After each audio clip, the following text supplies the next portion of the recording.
आखिर मनुस्मृति पर बार बार विवाद क्यों होता है?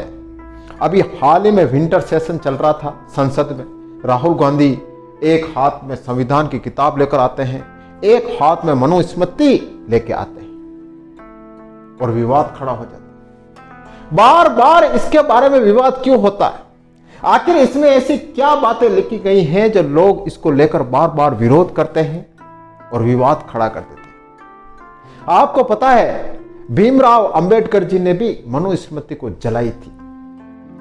25 दिसंबर 1927 को महाराष्ट्र के कोलाबा जिले में उन्होंने जातिवाद और सामाजिक भेदभाव का विरोध किया और इसी विरोध के बलस्वरूप एक बहुत बड़ा खड्डा किया था। उसमें कुछ चंदन की लकड़ियां डाली गई थी और कुछ दलितों के साथ में बाबा साहब आए थे और उसमें आग लगाई गई थी और मनुस्मृति की एक एक पेज फाड़कर उसमें डाला और जलाया गया।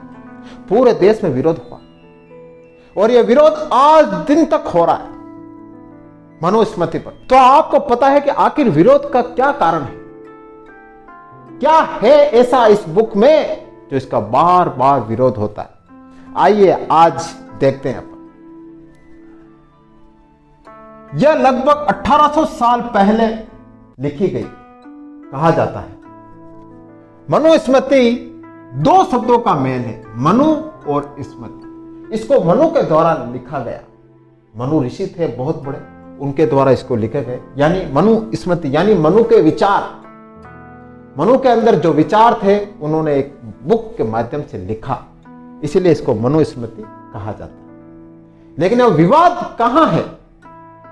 कौन से श्लोकों में विवाद है ये देखिए आप। नरहर कुरुंदर के अनुसार इस बुक में 12 अध्याय हैं टोटल और 2684 श्लोक हैं। अब सारे श्लोकों में विवाद नहीं है, मुश्किल से 5 या 6 श्लोक लेकर विवाद होता है और अधिकतर विवाद महिला करती है और शूद्र करते हैं। जो ST के लोग हैं ना, वो विरोध करते हैं और वो विवाद करते हैं। कुछ बातें इसमें ऐसी लिखी गई हैं जिसकी वजह से विवाद होता है। और क्या विवाद होता है और कौन सी बातें लिखी गई हैं, कौन से श्लोक में लिखी गई हैं, ये देखिए।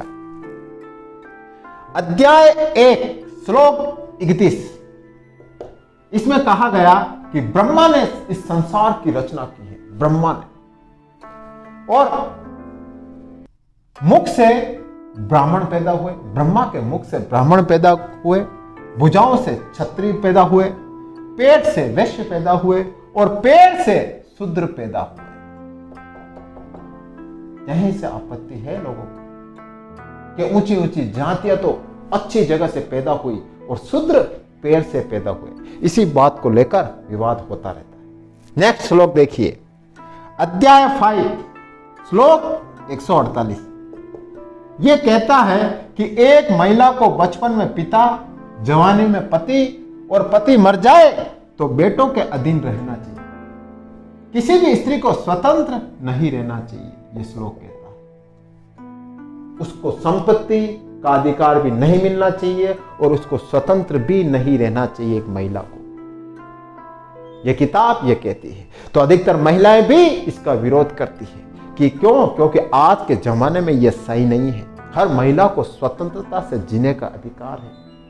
हर महिला को अपने पिता की संपत्ति पर अधिकार है। तो इसीलिए महिलाएं इस बुक का विरोध करती है। नेक्स्ट श्लोक देखिए, अध्याय 8 श्लोक 21 कहता है कि जब शूद्र राजा के लिए कानून की व्याख्या करे तो वह राज्य कीचड़ में डूब जाता है। मतलब शूद्र जाति के लोग राजा के लिए कानून की व्याख्या नहीं कर सकते। कानून की व्याख्या तो सिर्फ ब्राह्मण कर सकते हैं।